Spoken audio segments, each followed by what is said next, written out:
Hi guys, we're here in Bay Harbor to install the wood frame, which is a 2x6 pressure treated wood.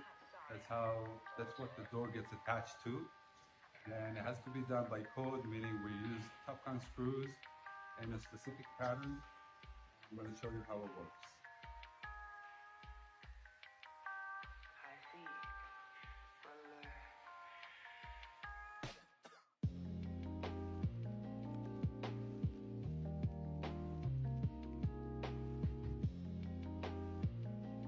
These are the top-con screws that we use to secure the wood frame to the wall.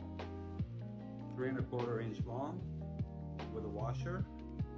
It might fail you over that. Make sure you have the washer.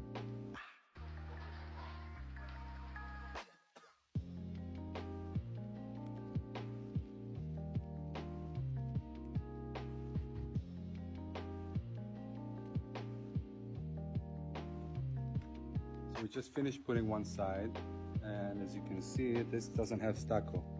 The stucco will come flush with this. The door will be attached from here, and we're gonna have another piece of trim, a vinyl trim that seals the door. So it's gonna cover over the wood and cover the joint here.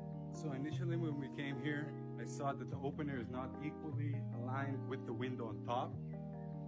So what we did is we put the wood a little bit inside, and it's gonna be flush with the stucco. We're gonna be back here in a few weeks after they're done to put the door, and I'm gonna show you how beautiful it's gonna be.